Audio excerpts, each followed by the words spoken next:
through all the the heartache and the stress and the like self-doubt of this process of like fundraising, and it gives you a lot of self-doubt. Like, oh my God, I've grown so much as a human being in the last month. Like, if you want to grow, do it like a fundraising campaign because that is going to change you fundamentally as a person.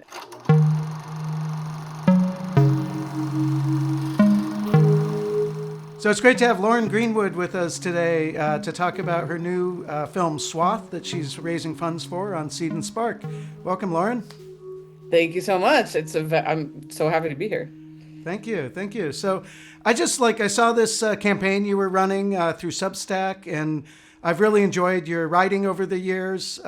You've gotten so many great articles out there on Substack about, tips and tricks for writing screenplays. You're a successful, produced screenwriter. So congratulations on that.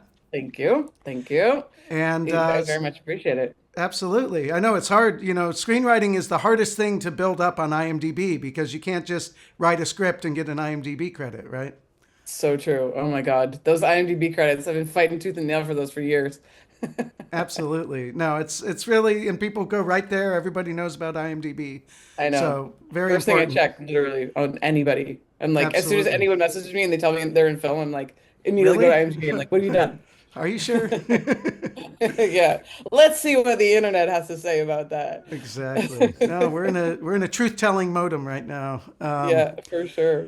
But anyway, I just thought it's great. Like, here's a screenwriter. You do all this work, and then someone else makes the movie. So I just wanted to kind of get the word out. If anybody hasn't seen the Swathe Seed and Spark campaign, let me just share it here real quick. Let's see. Here we go. Ooh. A Do, do, short do, do, do, do, film. do. Da, da, Wait, da. here, I'll do some like magic fingers for it. Yeah. Da da da Woo. da da da da da. So, what made you decide to go with Seed and Spark? I assume you looked through a bunch of different of the crowdfunders. Yeah, I already had a successful campaign, not just for myself, but with a group of people on the last short that I made. Like in 20, I think it was like 2022, we raised like 20 grand for this film called And Other Concerns, which I wrote and produced. Well, I co-produced it. I couldn't really produce it. I had a like 6-month-old child at the time. But that was based on this play that I had written. Oh, there it is, right there. And Other Concerns. There you go. On yeah, there we go. It was based on a fringe play that I had wrote and directed a couple of years before that. So I like adapted it into a short film, and then we got a $50,000 grant from the government because I'm Canadian, so that happens here. Um, Must be nice. it is kind of nice. It is when they give it to you, it's nice, but like you really got to fight for it. But anyway, we got this $50,000 grant to shoot it, and then we fundraise like 20 grand for just for post, which is why when people are like 20,000, you want $20,000 for your short film? I'm like, girl, I spent $20,000 on post production for my last project. Like, this is not a lot of money for a short film. Like, let me tell you.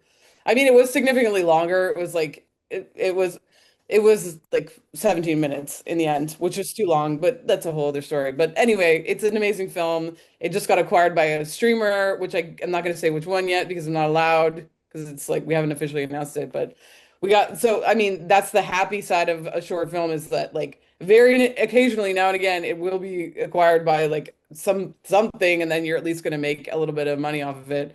I mean, we didn't make any money because we still owed people money for that film. So that all just went to them. But you know what I Yeah, at mean? least you can Like pay it's off nice. some of your crew and actors or whatnot. Exactly, exactly. That's great. So yeah, so that was so we had a Students Bar campaign with that. And I really like the interface. I like the fact that it's really for artists. When you can't just like upload anything you want, like they have to like review it and approve it. Gotcha. Okay, So that's good. you're working together with them, and obviously they're experts in campaigns, so you're working together with them. You're like iterating the campaign to like their goal is to help you make it the most successful version of itself, which is really nice. Yeah, and I had good experiences with the platform, so that's why I decided to go with it again. That's great. And I love your cast. They look really great. Andrea and Sai, how do you pronounce your name? Sehang, Sihang. Sehang. Sihang. Yeah. Um, and it's a great little like two-hander basically, right?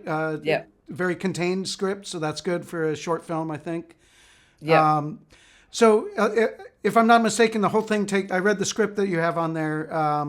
So it all takes place in someone's house, and so as you're thinking of kind of turning this into a movie, what are you thinking of the visual possibilities here? Like, are there any kind of shots that really struck you when you first started writing it, or like where did the script come from? Yeah, I mean, that's the thing. It's like I feel like I've been a director this whole time, just on the page, you know? I mean, obviously I don't write like a director because that's rude Right, right. for Got to the give them person that's some actually going to direct it, but agency, right? yeah, but when when I'm writing, I'm visualizing it, I'm seeing it. I see like shots in my head as I'm going through. Um, so there's like if you scroll down to the very bottom, you'll see Jack, who's like this puppet man. There he is. You'll see Jack, who's like this character that my protagonist Tracy, he's like the stuffed clothes of her deceased partner. And she's been using this as kind of like her comfort, like stuffy almost, in a very macabre way. Uh, so, in my mind, I'm like the first shot has always been from his perspective. So like we look down and we can see his like shoes. He's like laying on the bed and you can see his shoes. So you're like in that moment you think it's a real person. And then we're seeing from like we're watching her getting ready and preparing for this professional cuddler to come in and to like for them to engage, have that like interaction and that engagement.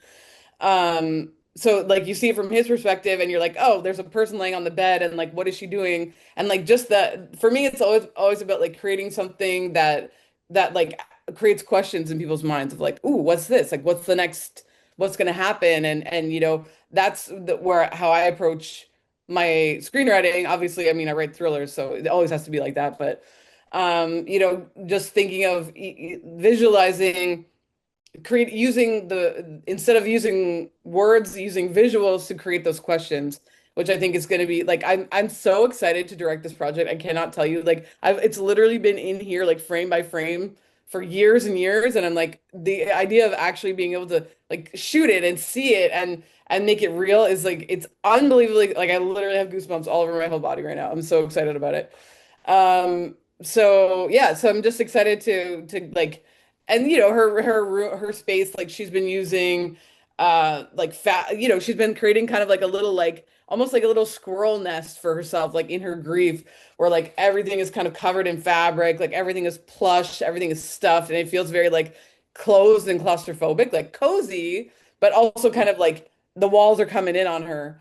And then and then as the two of them, as Violet and Tracy, they get to know each other and they have this like wonderful kind of like dance montage at one point. And then they're, in my mind, they're like pulling the stuff off the walls and like the space is just like slowly opening up. And then they open the curtains because the curtains have been drawn this whole time. So it's been like just practical lighting everywhere, which is also it's going to really save me on the day, Absolutely. if I don't have to contend with the sunlight. So these are Close the those things I'm curtains. thinking Yeah. about. These are the things I'm thinking about. Well, Like, it's great though. I mean, because when we're working in the visual medium, we want to obviously tell the story in as many ways as possible with the soundtrack, as well as the actors, as well yeah, as the picture. And even if it's a contained movie inside a house or apartment, you still have a lot of options to open up the space, like you were just exactly. saying. So it's always great, I think, when we can take the audience on a visual journey, right? We don't Yeah, just start and end in the same looking kind of place, but we want to see that difference throughout the yeah, project. absolutely. And like to your point, every aspect of the film, like the sound, like in the beginning, the sound is going to be really muffled because there's all this like cloth everywhere, and then when they start ripping things off the walls, it's becoming more echoey. It's becoming like the sound is evolving with their relationship evolves. Like these are the kinds of things that I'm thinking about for this project, and yeah, it's I hope in the end it's going to be like a very effective and I have an amazing team already on board who's like Haley Pace, my production designer. She's incredible. Like she built the entire escape room that we that we used for Another Concerns, my last short film. She like built an entire escape room from scratch, like literally from the ground up. As in, we did a build, like we built a room inside of a prop warehouse, and she did the production design, and it like looked incredible, and it was exactly like thematically and color wise, like everything. She just like nailed it, and I was like, I gotta have her again for this project. So my team is incredible. Like my composer is one of my closest friends. Sorry, I better say she's my best friend, otherwise she's gonna yell at me when she watches this. She's my best friend and has been for, like a couple decades at this point. She's a hip hop artist and she's also a meditation teacher. She does like a million things, but she's going to compose the score and write a song for the film. So it's like I have so many different like incredible, super talented artists all lined up, like ready to go to work on this project. So I think obviously that's going to translate to the quality of the film in the end when you have like all these people who are super excited about it, and Andrea and Sahang are like just literally, I'm like, that's part of the reason why I want to get this done so soon, because I'm like, their careers are popping off so hard right now that I'm like, I need to get them like in Toronto on a day and like get this movie shot, because I'm like, I'm scared that they're not going to be around anymore like in a couple months. So I'm like, it's like it's like the perfect storm of having all of these people involved and like everybody coming together. And I think it's just going to end up being like a really exciting film in the end. That's excellent, excellent, and it's great to rework with collaborators over and over again. Yeah. I love that quality that you all develop together as you do more and more projects. It always takes a little time, especially with the short film. By the time the movie's done, you kind of feel comfortable working with everybody. So if you're coming Yeah. in already in a good groove with them, that's great. Yeah, I love that. Like I feel like the onset vibe is like if the vibes are off on day, then you're just like the movie is going to be off, you Yeah, know? absolutely. I truly feel that it's like a question of like the correct energy. Like my producer, Martha Stagg, we've been friends for like 7 years now. We met But because I not your best cast friend. her. She's up there. She's All up right, all there. right. She's up there. Just trying to protect your Um, other best friend. I don't want to start a war between the two of them, you know? So Okay, she's I'll stay out of it. become I'm a very, sorry. very close friend of mine over the years. And I actually cast her in the play that Another Concerns is based on. And that's how we met, because she walked in the room and just like that was loud, commanded the space immediately, and I was like, damn, like I gotta have her in my play. So she was in the play, and then we afterwards we as a group decided to adapt it into a short. So we've been working together ever since. We like shot the found footage horror film together in like a couple, last month. Oh my God, it was just last month. It's still February. Literally 1 month ago, we shot like a feature film together. She produced, she starred in it, like I wrote it. So, it's like we've had this long, she's also produced like, I think 6 or 7 shorts at this point. So, she's like really, this has become just like a very automatic process for her to get everything together. So it's like, I could not have more like Ferraris in the garage on this one. Nice. Yeah. That's great. And I love too that you put the script in here. I Hmm. enjoyed reading it and sort Great. of imagining it. I think that's Yeah, that's what I that's wanted I wanted people to like be able to imagine it. absolutely, yeah. I mean, it's a big ask to ask people to give you money, right? I mean, it's always a tough question, always a little bit uncomfortable, but we're trying The to. most uncomfortable thing I've ever done. Well, I And like mean, I've literally had 2 children. Like yeah. Everybody on Substack, on the FilmStack community, like we're all here trying to make this happen, right? We're all trying to figure out how we can keep making movies in this crazy, like who knows what's going on at this point in the film business, and there's always some crisis, and yeah, making films outside of the studio system was always difficult. There were always those outliers, yeah, that could make it happen. So I think it is a great thing to kind of just try it, put yourself out there, and ask people for some generosity, and it's not much, so I think, Yeah. it's like if a lot of people can chip in a little bit, it can happen. Yeah. I That was love too yeah, that that you were asking in Canadian dollars, because then that made the oh my donation a God, yeah. little easier. For only 15 American dollars, you too can contribute to this project. That's so funny. I was Yeah. thinking about that when I started. I'm like, oh my God, the Americans are going to be like, oh, this is so cheap. Yeah. Well, it's some of us still love Canada. Yeah, that's Um, true. That's true. Wait, but so when you guys see it, do you see the total in Canadian dollars or do you see it in American dollars? it was in Canadian. Oh, wow. Yeah. Interesting. Yeah. So then it gave you There you go. a contribution difference or whatever. Yeah, yeah. It did Interesting. Yeah, I was did the wondering math why I for was you. getting like exact amounts of Canadian dollars. Like, normally when someone contributes from in another currency, then it'll be like they donated like $17 to you or something, and you're like, that's weird. Yeah. Yeah. And 12 Yeah, cents. yeah, $17.12. You're like, okay, cool. Yeah, I mean, yeah, I have a lot of feelings about the crowdfunding. For me, it was always from the beginning of like this is going to be like a death by a thousand cuts kind of situation where I'm gonna. I don't know anyone who would have like more than $100 to give to me. So, uh, that is the unfortunate part. I mean, if like when we were talking before we hit the record button, you were like, what would you change and stuff? I'm like, I would have been born like with like as a wealthier person if I could change anything. Like, I don't know if I could do that if that's what I can change, but like that would have been nice to like be born with a silver spoon in my mouth. That would have been Yeah. like An uncle in the that would have film made things a business. lot easier. Yeah. Uh, Everyone wants that yeah, but yeah, it shiny was new kind of look. always from the beginning with this, like, okay, I have like over 2,400 subscribers now. I'm like, everybody pitches in a little bit of money and like supports me.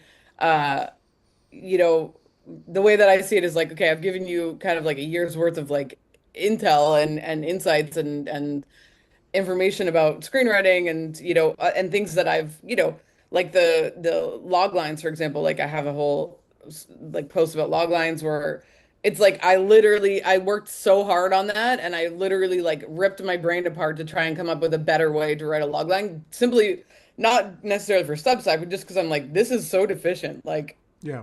That's a there's tough not thing. enough information online about how to write a good log line. So that kind of thing where I'm like, I really, it's not like I'm working really hard to provide like value to the people who subscribe to me. So I was like, come on, like No.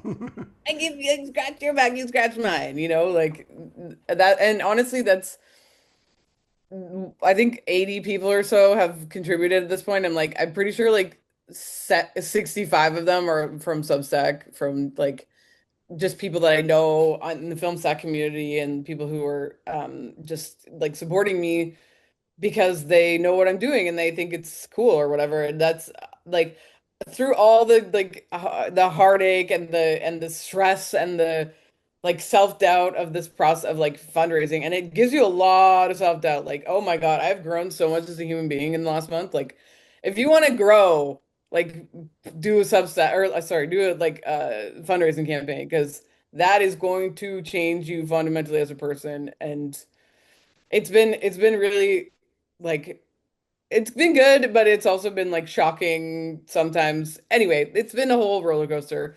But like the one thing that really stood out to me is like the film stack community, like they showed the up for me. And that's been the one thing that I'm like, it makes me like a little bit misty-eyed to think about it because it's been so nice to have this community of these people that I literally 1 year ago, like I would have never met any of these, like not a single soul. Like I even have a couple of people on my Substack who are like from Toronto who I would have never met otherwise and like even though they're from my own city, it's like meeting all of these people and creating this community together and building something together like the NonDē movement and just like trying to do something amazing as a group. It's like it's so like uplifting and it's so inspiring and I mean like I don't know how Alan how you feel about it like or what's your perspective on that? I just think it's been very inspiring. I've never been a part of a online community. I've never been a part of a Same. kind of like those message boards of the 80s or Yeah, 90s. Like never, that was all never. too weird. Like Substack has really been great, and It's incredible. Like just the people that I've met and you know, like I'm telling you, like once or twice a week I have like these kinds of calls where I'm talking to people that I met on Substack, people like all over the world, you know, and it's just it's been so it's like really and you know, being a writer, I mean, for you it's probably a bit different because you know, you're like on set, you're teaching, like you're like in it, you know, with other people a lot of the time. Whereas like as a writer, I'm like just basically sitting here by myself most of the time. So it's and you know like I've been through the years I've been like in like women's writers like screenwriters groups and like various you know I'm on like the we have like a Canadian screenwriters Facebook group which is like obviously Facebook is like you know it's a bit like of a dinosaur out there for sure but you know it's like it's literally the only reason why I still have Facebook because of this one group because it's still so active right, right. so you know, I've been like on things, but like it's never been like really community, you know. It's not like you've had that sense of like people have your back, you know. So I wanted to ask, so you've been writing all these movies. These movies have been produced. Uh, how does it feel as a writer to spend all this time? First of all, like how much time do you usually have for these various films, and like what kind of time frame do they give you to write it out? And then how does it feel to kind of like go away and then come back and see what they did with it? Yeah, it's actually like I asked myself this very question like a couple months ago and I was like, I'm gonna do a comparison. Like I have a Substack post where I compare the how long each film took me to write. A couple of them were like a bit skewed because I had like two kids in between. So one of them I like submitted the first TV thriller that I ever wrote. I submitted the first draft like 6 days before I gave birth. So I was literally like talking to my son in my belly, being like, do not come out yet. Like, please stay inside. Like, I need to finish the script. So like that, you know, and then with my daughter, it was like the not the last one, the one before, like the third one I wrote. I like submitted the outline and it got approved by Lifetime by the buyer. And then I literally went into labor like not even a week later. So then when my daughter was like around 4 weeks old, I started writing the first draft. So, I mean, there's been a couple of them that are like skewed the timelines. Like, so the averages that I have are not necessarily like completely accurate if you look at it, but generally speaking, there's like a few phases. There's right now I'm in the pitching phase for like trying to get my fifth TV thriller off the ground. So the pitching phase is basically just like a paragraph each, and then the buyers will be like, "Oh, that's interesting," or like, "No, we've done, you know, that one like that, you know, last year or whatever." Um, so there's that pitching phase. Once they're like, "Okay, cool, we like it. We want to see a two-pager." Then you write the two-pager, which is kind of like a longer synopsis of everything that happens, and then if they like that, they're like, cool, good to go. And then you get basically from that point on is when you sign your contract. So like the pitching and the outline phase are like the work you're doing for free in the sense of like just trying to get a green light. Um, and then once the two pager is approved, then you work on the outline. I think you get like 4 weeks for the outline. And then you'll like go back and forth with your development exec until you're happy with the outline. I mean, we work really, really hard on getting the outline to a really, really like almost like a final stage because it makes the first draft that much easier when you have a really clear roadmap of exactly how everything's going. And like I have a post, I mean, I'm constantly referring to my posts. I posted about this too, about my process for like outlining that I outline like directly in final draft. So I'm writing like the slugs. I'm writing basically just like a description of the dialogue in like a paragraph form. And then I'll literally have like the every single scene laid out before I like by the time I'm done the outline. So then I know already going into the first draft how many scenes it is. And there's a certain like with TV movies specifically, there's because the shoots are only like 12 to 15 days, the number of scenes that you have can only be like you can't have more than like 110 scenes because then it's just not even physically possible to shoot that many scenes. Right. Too So many, you too know you have many a li moves or company moves, that kind of thing. Exactly, exactly. So you know you have a like an upper limit of how many scenes you can have. So like from the outline phase, I'm already knowing, okay, I'm good for the number of scenes, and like I'm writing literally like establishing scenes in there. I'm writing like every little in between scene. It's like it's not it's literally the entire script just without dialogue essentially. So then I know, okay, this is going to be good for length. This is good for scenes like and then I go into the first draft. I feel like the first draft is like 4 to 6 weeks for the initial first draft, and then after that I think you get like 2 weeks per draft after that. Until and then you just keep going until you're done. Be So okay. it could be like I think the least amount I had was like I feel like it was only like four. But the usually with the development exec that I worked with the most, we'll get to like 9 or 10 sometimes. Just because she is a super creative producer and then we're just like perfecting it basically. And the reason that you have to perfect it is because they literally will shoot what's on the page. Like there's no discoveries on the day. There's no variation from like any like maybe they'll like tweak a line of dialogue here or there, but like they're not going to deviate from the script. So that's why the script needs to be like perfect when you shoot it because it needs to be like that perfect. Okay, we know exactly how the next 12 to 15 days are going to look. Yeah, so the whole process, like to answer your question in the longest possible way, it's like it's like let's say from the first paragraph to like them going into pre-production is like 6 to 9 months. Okay. So a little Yeah. less than a year. That's not bad.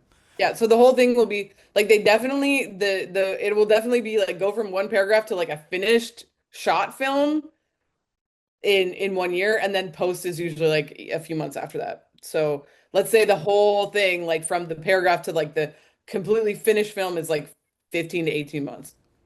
I mean, first of all, I think that's a great sort of practice for indie filmmaking, right? You know, if like I've done a lot of films on the lower budget end of, you know, a 10 to 18 day shooting schedule, Yeah. and it's really difficult.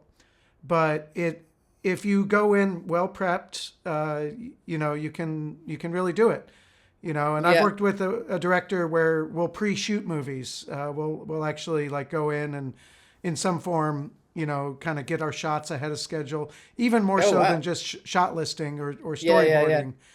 And I just think, again, you still want to have some amount of finding things on the day. I don't like to Yeah. only just shoot a wide Well, master I close mean, up, but it's certainly not as creative in the moment, obviously. Well, I mean, it is creative in the sense of like problem solving to like get the shot if you need to figure things out in the moment. But like usually the crews and the who are shooting like TV movies, like they do it all the time. Like they use the same crews over and over and over again. So it's like for them, it's very much like just muscle memory, kind of like getting these things, you know, like setting up a scene or whatever.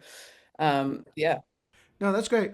I do think it's you know, any kind of work is I like to get a variety of jobs, you know, to learn from, you know. So it's like I've brought elements of music video shooting that I've done into my, you know, feature film work, and you know, What's that just look like for you?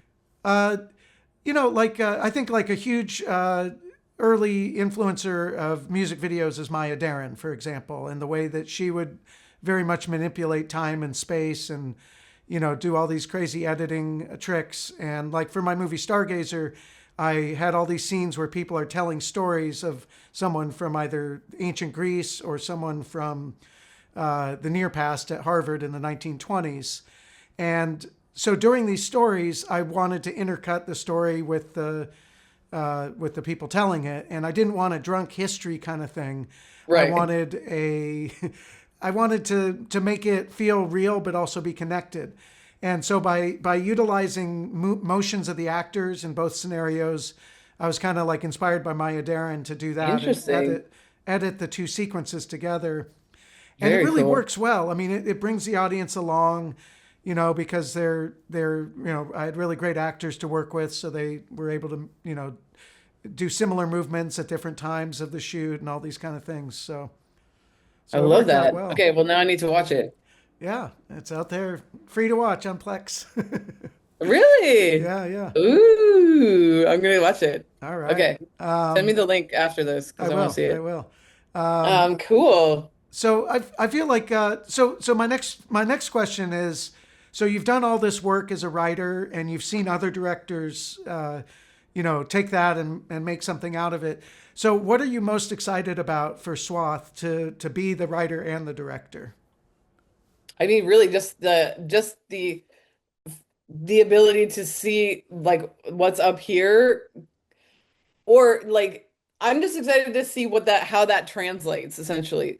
Because in my mind, when you're like drawing a picture, you're like, I'm gonna draw a picture, or like there's that classic meme of like how I see it in my head, and it's like a picture of a horse, like a perfectly rendered, like sketch of a horse, and then like how it looks, and it's just like this like doodly kid's drawing of a horse that barely looks like a horse.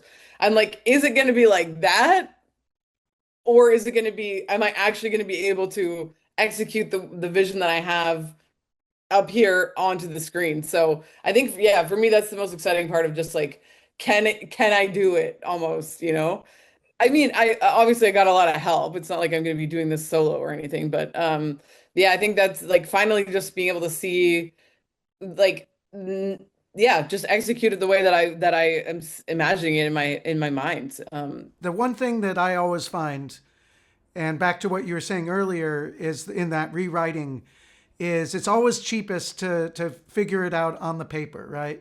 Yeah. Get rid of those things of and you can do that. You can figure that out obviously by doing cast readings. Yeah. Anytime you hear someone else reading your words back to you, I feel like that'll give you a really good example of like, oh, okay, this works or this doesn't work. Yeah. But I feel like if I had any advice to you, I'd say make sure that you have very specific shots for each moment, and then also have extra shots, like anything you can do to give yourself coverage that you don't think you need. Yeah. That's what I found over the Your years. editor would love you for it. Absolutely. When I was making Stargazer, my mantra was coverage above all. I wasn't going to be a DP directing his first feature and just getting one great shot per day or something Right, right, idiotic right. like that. Yeah, yeah, So, yeah. so I feel like, you're in one major location. Yeah. So, so yeah, I think it'd be really great. I was even thinking as I was reading the script, something along the lines of using macro lenses, or Hmm. very extreme close-ups, maybe with diopters if you don't have macros, but something that really gets Hmm. you to that essence of the fabric. She's Yes. The recreated texture. her, yeah, exactly, those textures. Like, what Mm. is it I'm about I'm this literally guy? making notes right now. There you go, nice. Yeah, Wait, that's just something my that pen died. Wait, uh-oh. I need a better pen. Okay, all right. I just that was the biggest thing is those early descriptions in the script. I'm reading like she's got fabric hanging all over. She's got little details like that, and I feel like again like trying to take a small scale production and make it feel cinematic. Yeah, yeah, We all yeah. love detailed close-ups. That's a really great, cheap, easy way. And then you can use those cutaways whenever you need them, right? If you need a little like there's several transitions that happen, but you don't go somewhere else. So how do you figure out that transition and not make it just a weird jump cut? Yeah. Like that kind of stuff. I think will Yes. will really help you out. I feel like we're gonna have another conversation before I shoot my movie. No, I've just been there so many times where you Yeah, yeah, think you have it set, and then you're in the edit room and you're just like, oh, what was I thinking? yeah. I might even bring my editor, who was also part of the found footage that we shot in January, who was also on set, and it was basically like because there was only 8 of us on the entire set, including the 3 actors, one of who was the director, 2 of which were the producers. Like there's literally 8 people on this entire set. And so he was behind the monitor most of the time because the director was, I mean, him and I were both behind the monitor, but like the editor was basically like kind of directing it at certain points. So, and that also like for him, that was amazing because once he was doing his like first assembly, he was like, whoa, it was easy for him to piece everything together because he's like, I literally watched it happen, you know? Right, So I'm right. feeling like if he's free that day, he should probably just come to set too and just be there and like, give me some his like thoughts and feelings on like I want more coverage on that. Yeah. Uh, No, I think any of those kind of different perspectives you can get while you're still in the mode of shooting can really help. I think it's easy to get caught up in the ego of like I want to have all the ideas, or I want to, just I've got my vision or that kind of thing. But I can't say how many times over the years my brilliant idea suddenly became idiotic when I was cutting. Like the something that seems so smart on set, yeah, like, oh, this will get him. It's yeah. like, I know Like, it's not like, just me. I've oh, talked to it lots just of got people. me. It didn't get anybody else. Yeah. Uh, yeah. I don't know. I don't know if it's like the just like I hate to bring it down to like the way that men work and the way that women work, 'cause I feel like that's a bit reductive, but like I do find that I like to be surrounded by other women and female identifying people, or I have a couple like non-binary people involved in this project of like having there's something like more collaborative about it.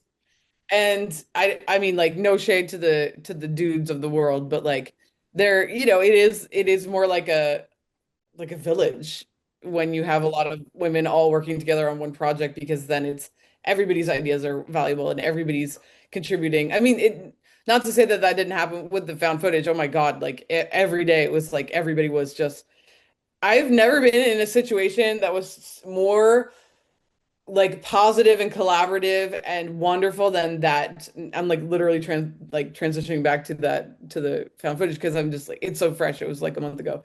But like yeah, that kind of having that kind of like super collaborative environment where I'm like I'm the director, sure, and it's my vision and I'm leading the charge because you got to have somebody calling the shots. Otherwise it's just chaos, right? No, that's great. I love working with females on set as well. I had a lot of women that were my either mentors or coworkers over the years.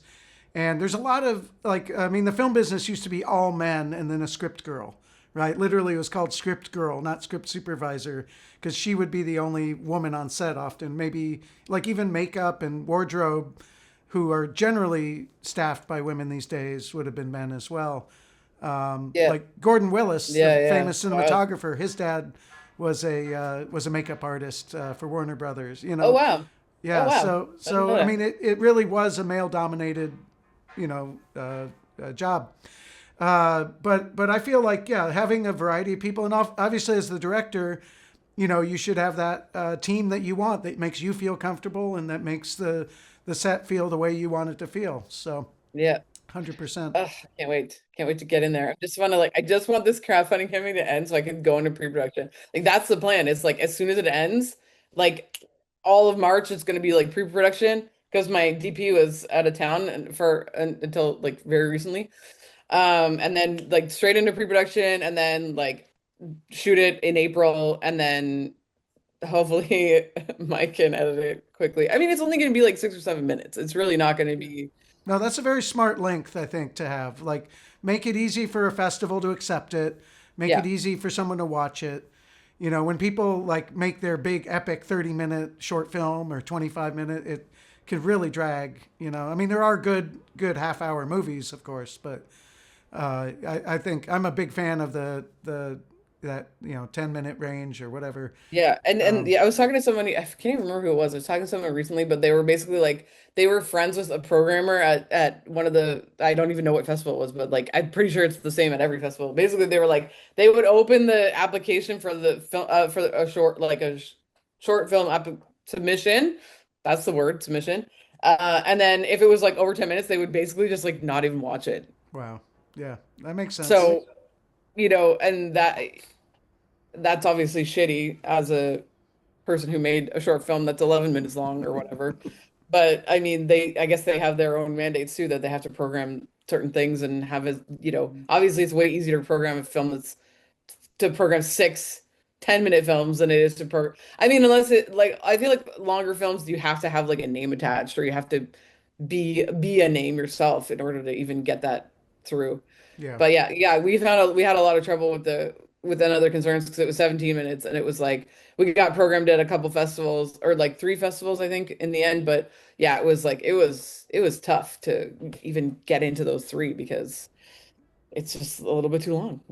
Yeah, it's one of those things too where on the opposite end, if you're an audience member in a short film block at a festival, like there's always that short that is too long, you know? Like I feel like when you're watching a bunch in a row, if they're all in that 10-minute range or it really is tough.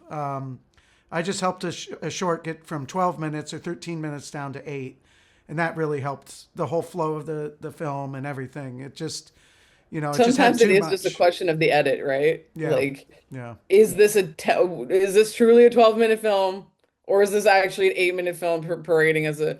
Is this an 8-minute film that the director was like, ooh, and this shot needs to be in it, and this shot needs to be in it, and this shot needs like that's why God bless the editors, you know? Yeah, Like God absolutely. love them. They are the people who like rein it in for us, you know? So I mean they're like truly just miracle workers.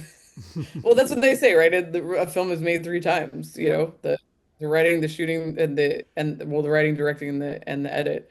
But arguably, like I was talking to Mike, who's gonna cut this film and is cutting like our found footage, and we're friend like he's been in the same circle of these filmmaker friends that I have for forever. He was doing the first assembly, and I'm pressuring him to show it to me, and he's like, I'm not going to do that. I'm not going to let you see it. Like, not until the director takes a look at it. I'm like, That's great. fine. Yeah. No, I think But that's fine. I mean, just you gotta. I know, but I was like, dude, because we wrote this found foot, like, so, okay, now I'm going to just talk about it because I have to. So, in June of last year, one of my producer friends, Kate Forrest, she was like, we have a contact at Found TV, which is like a streaming platform. I don't know if you know it. Found.tv. We know the guy who owns it, and he's like, yeah, if you have a found footage, like, yeah, for sure, like, no problem, we'll put it on the platform. So we were like, okay, we already have this kind of like for sure contact. Let's just make a fucking movie. Like, let's just do it. We all want to. We've been talking about it forever. Let's just go ahead and do it. So basically in June, Kate was like, let's make a found footage. And I was like, cool. And I was like, and so then obviously I was tasked with writing it. So because it was such a tight timeline and the reason it was a tight timeline is because Kate is in it. And Kate, it was pregnant. And that was like the plot was hinging on the fact that she was pregnant. So it was literally a ticking time bomb of like we need to shoot this film before she literally pops. So and she has. Well, So, that's good. we had to get this done. So anyway, I'm like writing this frantically, trying to get it finished, and I like sent them the first draft of the script. Do you think in a million years I would ever feel comfortable sending someone my first draft? No. I'm like deeply embarrassed, but like we're on such a tight timeline. Like I need your feedback like now. So like the whole process was me like revising it like in real time with them, also giving their notes. So it's like so then and basically I said to him like, dude, you saw my first draft. Like, why can't I see yours?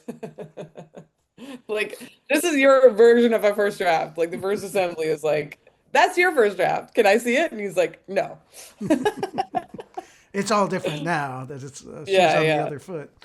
yeah. I'm like, I was embarrassed. Like, let's have you be embarrassed, you know? Uh, Did you like the challenge of having to write something that was meant to be a found footage? Like how did yes. that Oh my affect God, your it was writing? so fun. It was so fun. Oh my God. Like, it's so different because like I had to write the cameras in. I had to because the whole like the action hinges so much on like the cameras and what they can see and what they can't see that I would literally like at the top of the script I have all of the cameras like written in color coded. Like when does a screenwriter ever do that? That they're like color Yeah, coding that's the rule cameras. number one: never write in a shot. Yeah, right. Like breaking, like I literally again made a post about it of like the rules that you have to break if you're writing found footage. Like no, don't write camera angles in. Bad girl, you know? And then I literally like had like color coded cameras with like a legend at the top of the script. So yeah, because I mean it's important. Like if this is meant to be like out of frame, then you got to write that in. You have to put it in there. So writing all the cameras in and like for me, it was almost like the perfect preparation for directing for like the perfect project to do right before I direct my first thing. Cause I'm like, I literally had to be like, okay, now this camera's here looking at this and like where's the other cameras and like where are they going to be and like writing that into the script. I think it was a really good like preparation for me to like step into the role myself after having done that. And then obviously just like being on set for the 4 days that we were there. No, that sounds like a great process, though, and I think it is a good challenge to get out of the normal, filmmaking process of, hiding the camera, hiding the lighting, hiding everything. There's a rawness that people really like to those kind of films. Yeah. They have an effect on people. Oh, they definitely do. And I mean, yeah, I saw like a post the other day that it was like, and I've been feeling I've just had this sense since like AI became a big thing that people are just like yearning for realness and for rawness and for like errors and fuck ups and mistakes and just like human like clumsiness and klutziness and all that stuff. So I'm like, I feel like found footage is gonna have a resurgence because it is like the realest kind of film you can make, basically. Just like we had one take. This is what you're gonna get. You're gonna get like the most raw version of this scene. Like it's not gonna be polished. It's not gonna be I mean, we when we had the time, which was like basically never, but when there was a few like the key scenes, the really important scenes, we're like, okay, let's take it again. Let's take it again a couple times. But like you can only take it again like two or three times before you're like, okay, we gotta move on. Yeah, no, you never have that much time. Yeah, and like it does lend itself to a faster shoot because I mean like there's basically no setups because it's all practical lighting. There's nothing to. I mean, we did have a couple like we had like an interview scene in there because it's like a woman hires like a videographer team. So we have like one or two scenes where it's like an interview setup where we had like lighting, but it was like written into the story that they would have like a more professional setup. So at least visually we get to have a little bit of variation of like you're not just watching the like shaky cam the whole time. Like a couple scenes it's like nicely lit and you're like they're sitting there, in an interview setting. So A little juxtaposition can help, right? yeah, yeah. I mean, like that's the thing with the found footage too. You don't want it to get too like too much shaky cam, too much running through the woods. Like people are like Cloverfield was the perfect example of that. Like people are becoming physically sick from watching this movie, So yeah, it was good to have like the and that was all part of the writing too. I'm writing this all in. I'm like in my head, I'm like, okay, people are gonna want to have a little bit of like they need a little like palate cleanser after all that action, like how can I give them like a visual palate cleanser essentially? And so I'm like writing that into the script as well. So yeah, it was really good preparation. Now that I'm saying this out loud, it like actually was a super, like probably the perfect thing to shoot like right before I'm directing my own film. That sounds great. So just to wrap it up, why don't we? I just have one last question for you about Swathe, and is there really such a thing as a professional cuddler, or is that something you made up for the It movie? really is. There really is. There are real people. I've reached out to a couple different organizations being like, hey, do you want to like do something or you want to donate or you want to like get together. One of them was like I can't offer you like any money, but at the I was like, can we do like a little event or something or to drum up interest. And I was like, it would be so cool at the premiere, like if we have a Toronto premiere to like have a little like how sometimes there's like a massage station where you can get like a 5 minute massage or something. Like, wouldn't it be so cool if we got like a blow up bed or something, and then we let at the premiere we let people have like a 5 minute cuddle or something like that. So the woman who owns this company is like, oh my God, that's so cool. So yeah, maybe I'll have like a little activation at the premiere of like a little cuddling booth or something like that, Here, to I'll bring do that you in. one. I'll do you one up. Maybe you should put the projector on the floor, project up to the ceiling, and just Oh my like cover gosh. the whole thing in pillows. You could just Oh have a whole my, cuddle movie oh, theater. Alan, you're All right, killing get it that today. notepad out. Oh my God. Oh my God. I Can you imagine? that would be news, right? You'd get on the evening news for that. Oh my God. Alan, you're a fucking genius. Wow. I did Oh a my movie God. once where they had a cuddle puddle in the movie. So Oh my God. yeah, that made me That is think of that. amazing. I love that. I'm absolutely gonna do that. Yeah, I mean these Even days with just like even just projectors at and like my friend premiere, it would be yeah, nice to have that, exactly, you exactly. know?